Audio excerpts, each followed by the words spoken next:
नमस्कार, स्वागत है आपका न्यूज वन इंडिया पर। आपके साथ मैं हूं मीनाक्षी रजक। बुलेटिन की शुरुआत करेंगे इस वक्त की बड़ी खबर के साथ। बड़ी खबर दिल्ली से है, जहां बीजेपी मुख्यालय में होगी कोर ग्रुप की बैठक। थोड़ी देर में बीजेपी कोर ग्रुप की बैठक होगी। यूपी चुनाव में उम्मीदवारों को लेकर होगा मंथन। 5वें चरण के उम्मीदवारों के नाम पर होगी चर्चा। सीएम योगी आदित्यनाथ बैठक में होंगे शामिल। बीजेपी प्रदेश अध्यक्ष स्वतंत्र देव भी रहेंगे मौजूद। तो इस वक्त की बड़ी खबर आपको बता रहे हैं, जहां दिल्ली में कोर ग्रुप की बैठक एक बार फिर से होने वाली है। आपको बता दें कि इसके पहले भी कोर ग्रुप की बैठक हुई है, जिसमें पहले चरण, दूसरे चरण, तीसरे और चौथे चरण के प्रत्याशियों की लिस्ट को नाम पर मंथन हुआ और उसके बाद लिस्ट को बाहर निकाला गया। उम्मीदवारों की जो घोषणा है वो की गई। आपको बता दें कि इसके पहले जब कोर ग्रुप की जो पहली बैठक हुई थी, वो बैठक 10 जनवरी के आसपास हुई और उस बैठक के 3-4 दिन बाद पहली लिस्ट को बीजेपी की तरफ से जारी किया गया था।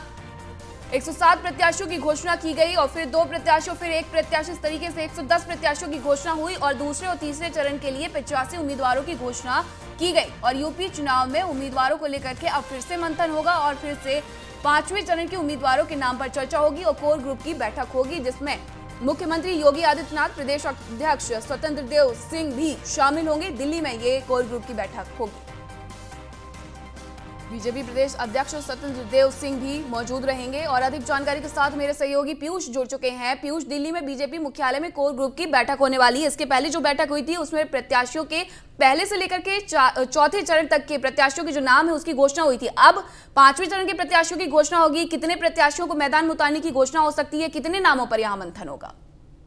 जी बिल्कुल, देखिए भारतीय जनता पार्टी एक के बाद एक जो प्रत्याशियों के नाम पर मंथन और चिंतन के लिए लगातार बैठकें कर रही है। आज भी करीब 5 बजे के आसपास भारतीय जनता पार्टी के कोर ग्रुप की बैठक भारतीय जनता पार्टी मुख्यालय में होने वाली है। क्योंकि आज मणिपुर के चुनाव को देखते हुए भी एक बैठक थी, तो अगर हम बात करें केंद्रीय गृह मंत्री अमित शाह और जेपी नड्डा, तमाम लोग भारतीय जनता पार्टी में पहले से ही मौजूद है। थोड़ी देर में उत्तर प्रदेश चुनाव को लेकर कोर ग्रुप की बैठक होगी, जिसमें खुद भारतीय जनता पार्टी के बीजेपी के प्रदेश अध्यक्ष स्वतंत्र देव सिंह मौजूद होंगे। खुद यूपी के डिप्टी सीएम और तमाम पदाधिकारी, चाहे वो प्रभारी हो, सहप्रभारी हो, सभी लोग मौजूद होंगे और चिंतन और मंथन किया जाएगा। जिस प्रकार से एक के बाद एक लिस्ट जारी की गई थी, क्योंकि अब की बार गठबंधन जिन पार्टियों के साथ है, चाहे वो अपना दल एस हो, प्रिया पटेल की पार्टी, या संजय निषाद की पार्टी, निषाद पार्टी हो, उनको कितनी सीटें दी जाए उसको लेकर भी आज गहन और चिंतन और मंथन होगा। क्योंकि कई नामों पर बातचीत हो चुकी है और जिस प्रकार से भारतीय जनता पार्टी ने कहा था कि 2-2 चरणों के जो प्रत्याशियों के नाम है उनकी घोषणा की जाएगी। जिन सीटों को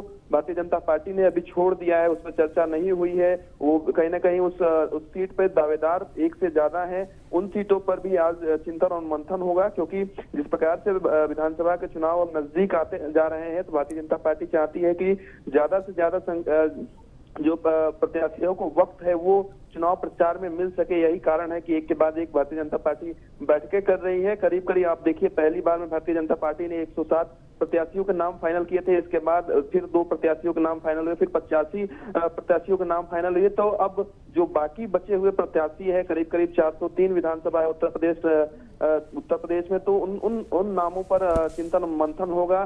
चूंकि सीएम योगी थोड़ी देर में भारतीय जनता पार्टी मुख्यालय में पहुंच जाएंगे, जिसके बाद देर रात तक यह चर्चा होगी। संभव कयास ये भी लगाया जा रहे हैं कि संजय निषाद और प्रिया पटेल को भी बुलाया जा सकता है इस बैठक में, जिनसे चर्चाएं होंगी। क्योंकि कई सीटों पे बातचीत फाइनल हुई है और करीब 15 सीटें, अगर हम बात करें, संजय निषाद लगातार दावा कर रहे हैं कि 15 सीटें उन्हें भारतीय जनता पार्टी ने दी है और 2 सीटों पर और बातचीत होनी है। तो निश्चित तौर पे बड़ी बैठक है और थोड़ी देर में यह बैठक शुरू हो जाएगी। देखना दिलचस्प होगा भारतीय जनता पार्टी कितनी प्रत्याशियों के नाम पर मुहर लगाती है। बिल्कुल पीयूष, देखिए इसके पहले जब तीसरे और चौथे चरण के लिए मंथन हुआ था, तभी ये माना जा रहा था कि सीट बंटवारे को लेकर भी यहाँ मंथन होगा, उसकी घोषणा की जाएगी, लेकिन ऐसा नहीं हुआ। तो 5वें चरण में इसकी संभावनाएं भी पूरी हैं।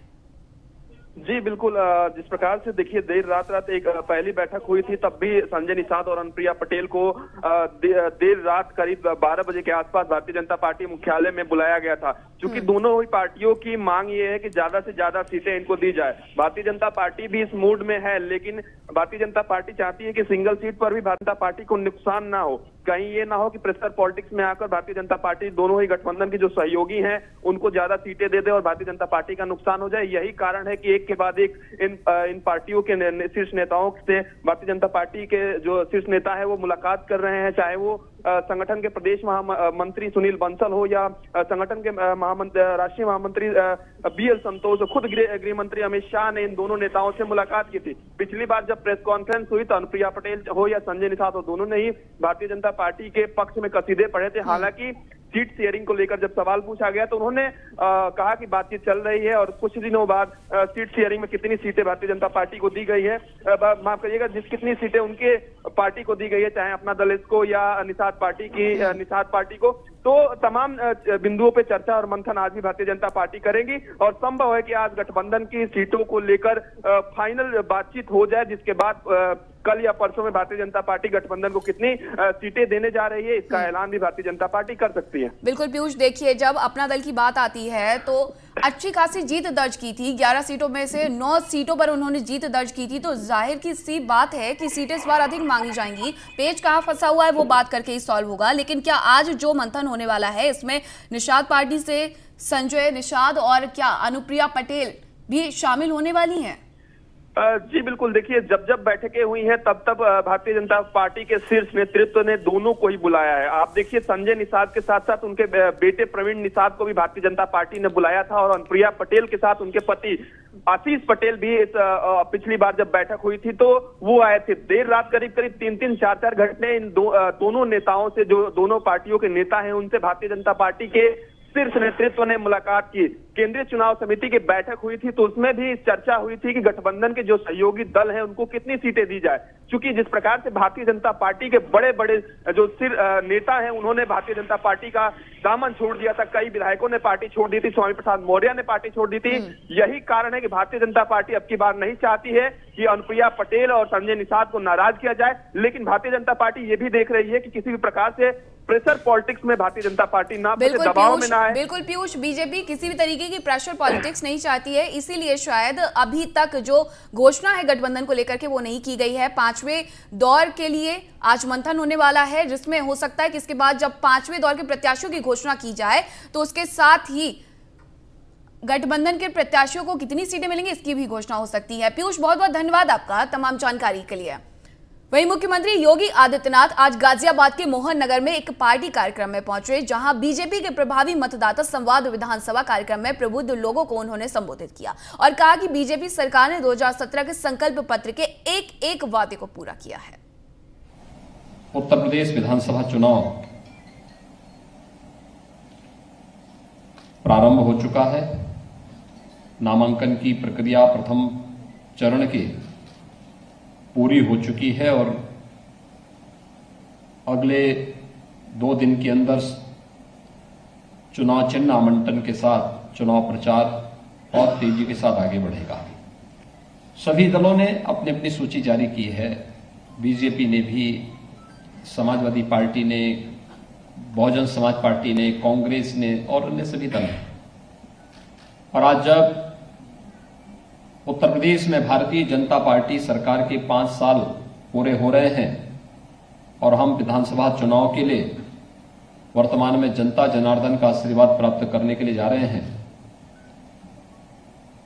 तो मैं विश्वास के साथ कह सकता हूं कि भारतीय जनता पार्टी ने 2017 में जो कहा था, इन 5 वर्षों में एक संकल्प को मंत्र मान करके उसको पूरा करने का कार्य भी किया है। पूरा देश कोरोना प्रबंधन का जो कार्य कर रहा है वह दुनिया के लिए एक नजीर बना है। भारत से, जिस अमेरिका की आबादी मात्र 35 करोड़ है, उस अमेरिका में कोरोना से भारत से लगभग 2 गुना मौतें हुई हैं। गाजियाबाद पहुंचे सीएम योगी ने आज विपक्षी दलों पर जमकर निशाना साधा। सीएम योगी ने विपक्ष पर हमलावर होते हुए कहा कि आज 300 यूनिट फ्री बिजली का वादा किया जा रहा है, लेकिन जब समाजवादी पार्टी की सरकार थी तब तो बिजली आती ही नहीं थी। इस दौरान चुटकी लेते हुए सीएम योगी ने कहा, चांदनी रात और बिजली चोरों को अच्छी नहीं लगती।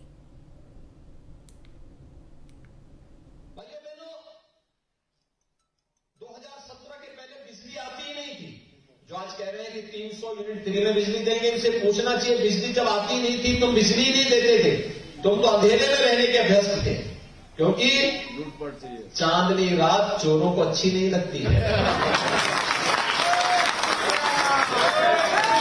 ये लोग बिजली जब बिजली नहीं आएगी तो बिजली फ्री में करने की बात कहां से करते हो जी? क्यों बेवकूफ बनाते हो? क्यों आंखों में धूल झोंकने का काम करते हो? और यूपी चुनाव के मद्देनजर बीजेपी के तमाम बड़े नेता चुनाव प्रचार अभियान में जुटे हैं। इसी कड़ी में आज बीजेपी के प्रदेश अध्यक्ष स्वतंत्र देव सिंह देवबंद विधानसभा के ग्राम सुल्तानपुर पहुंचे, जहां उन्होंने अनुसूचित मोर्चा के मंडल अध्यक्ष अनिल कुमार के आवास पर भोजन किया।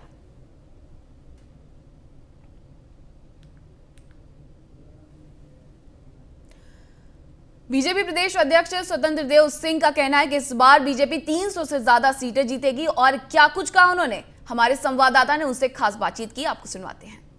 भाजपा के प्रदेश अध्यक्ष सहारनपुर में पहुंचे हैं और यहां आकर कैसे चुनाव जीता जाएगा, इसको लेकर क्या रणनीति बनाई है, इसके लिए आइए बात करते हैं भाजपा के प्रदेश अध्यक्ष जी।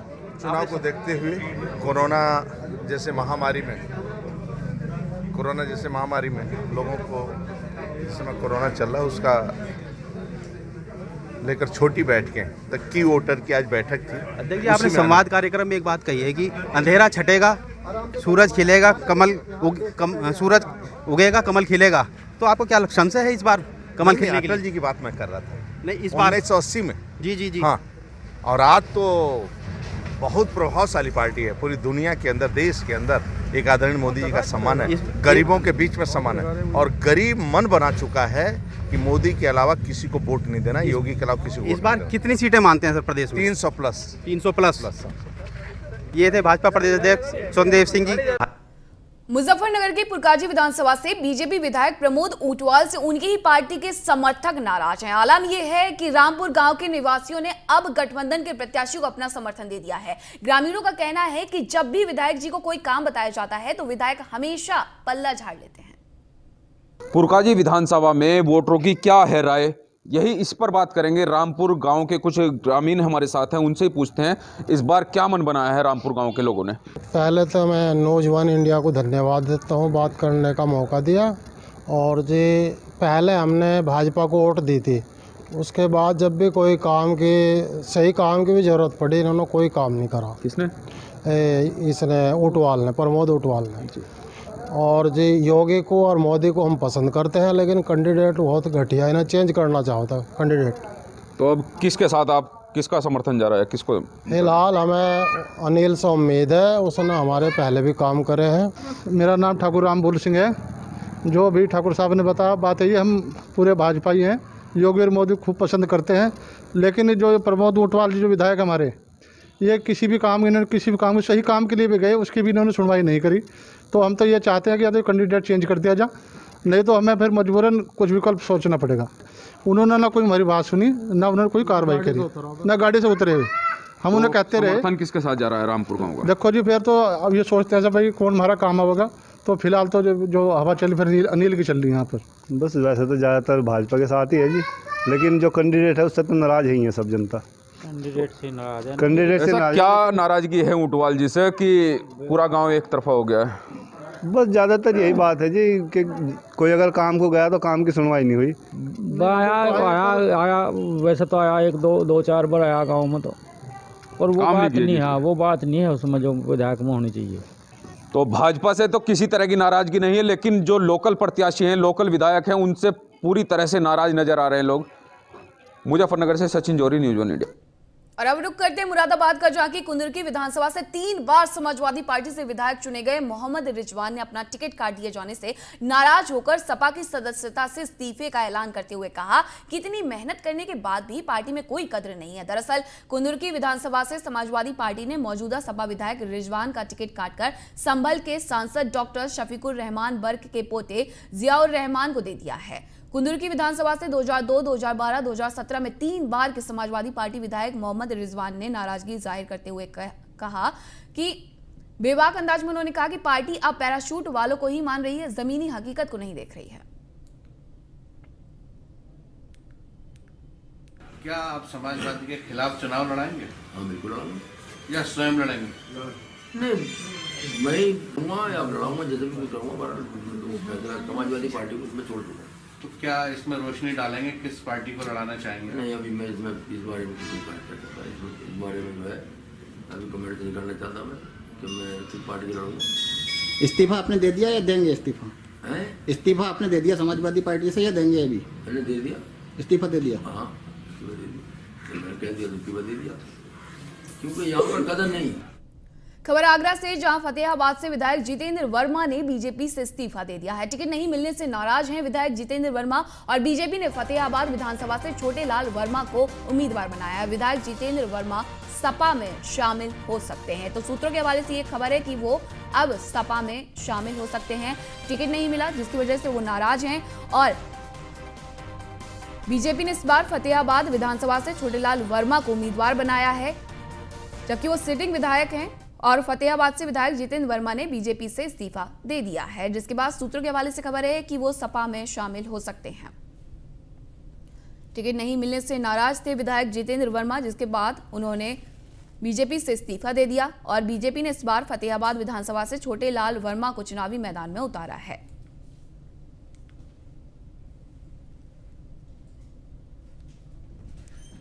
रुक करते एटा का, जहां बुलेरो कार ने साइकिल सवार को टक्कर मार दी। हादसे में साइकिल सवार सिक्योरिटी गार्ड की मौत हो गई है। पुलिस ने शव को पोस्टमार्टम के लिए भेजा है। थाना कोतवाली नगर क्षेत्र के शिकोहाबाद रोड की पूरी घटना बताई जा रही है।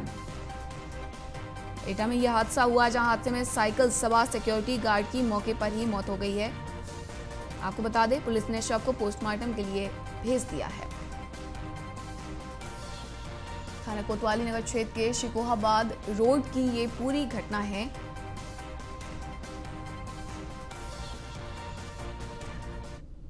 वो सिटी मॉल में जॉब करते थे और जॉब करके वो घर के लिए जा रहे थे। शिकोहाबाद रोड पे पीएल गार्डन पड़ता है जो, उसी के बराबर में अज्ञात बोलेरो वाले ने आकर के और उन्हें टक्कर मार दी।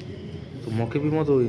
मौके पर वो सिटी मॉल में जॉब कर। एटा में हत्या की पुरानी रंजिश को लेकर दबंगों ने युवक को गोली मार दी, जिसके बाद युवक की हालत गंभीर बनी हुई है। पीड़ित परिजनों ने 5 लोगों पर गोली मारकर हत्या के प्रयास का आरोप लगाया है। वारदात के बाद से आरोपी मौके से फरार है। फिलहाल पीड़ित परिवार के एफआईआर के बाद पुलिस ने पूरे मामले की जांच शुरू कर दी है। ये पूरा मामला थाना नया गांव क्षेत्र के बिनौरा गांव का है।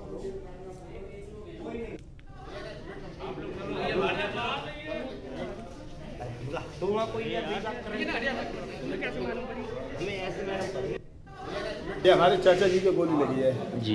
कहाँ पर लगी है? ये दून पब्लिक स्कूल से 10-15 कदम आगे। ये कहाँ के रहने वाले हैं? ये गांव गिरौरी जी। ये कासगंज रोड। कहाँ से कहाँ जा रहे थे ये एटा से ड्यूटी करके अपने घर जा रहे थे। कैसे मारी है गोली? ये पीछे से लगी है, अब ये नहीं पता किसने मारी है और वो चाचा जी को पता। ये ड्यूटी कहाँ करते हैं जी? ड्यूटी कहाँ करते हैं? ये लाला जी हैं एटा, उनके यहाँ। वहीं कानपुर में युवक की गोली मारकर हत्या कर दी गई है। मामूली कहासुनी पर साथी ने उतारा मौत के घाट। पुलिस ने आरोपी को किया गिरफ्तार। पत्नी पर कमेंट को लेकर विवाद हुआ। कोयना थाना क्षेत्र के भैरव घाट की पूरी घटना। कानपुर में युवक की गोली मारकर हत्या, मामूली कहासुनी पर साथी ने उतारा मौत के घाट। वहीं पुलिस ने आरोपी को गिरफ्तार कर लिया है। आपको बता दें कि ये पूरा विवाद पत्नी पर कमेंट को लेकर के हुआ था, जिसके बाद साथी युवक ने दूसरे युवक की गोली मारकर हत्या कर दी। कोयना थाना क्षेत्र के भैरव घाट की ये पूरी घटना है।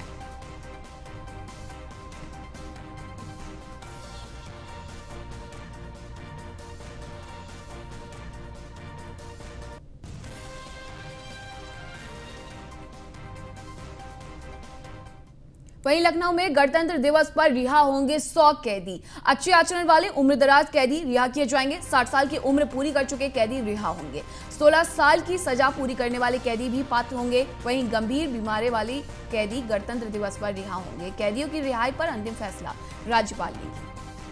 तो 60 साल की उम्र पूरी कर चुके कैदी रिहा किए जाएंगे। साथ ही जो 16 वर्ष की सजा काट चुके हैं उन्हें भी इसमें शामिल किया गया है।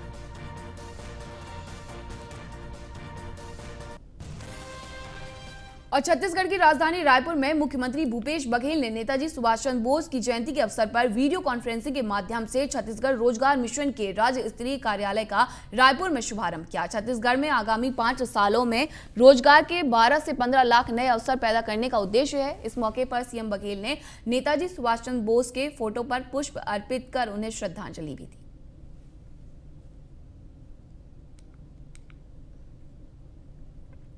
वहीं कोरिया में एक वीडियो जमकर वायरल हो रहा है जिसमें बीजेपी के पूर्व मंत्री भैयालाल राजवाड़े दुकानदार के साथ जमकर गाली गलौज करते हुए नजर आ रहे हैं। वायरल वीडियो में पूर्व मंत्री धमकी भी दे रहे हैं और कह रहे हैं कि बिहार से आए हो, बिहार भाग जाओ, मेरे रहते तुम यहाँ नहीं रह पाओगे, सुबह शाम लात मारूंगा। वहीं मंत्री राजवाड़े पुलिस के सामने ही दुकानदार से गाली गलौज कर धक्का देते हुए भी नजर आए। घटना बीती रात की बताई जा रही है। बताया जा रहा है कि पूरा विवाद उधार मांगने को लेकर हुआ था।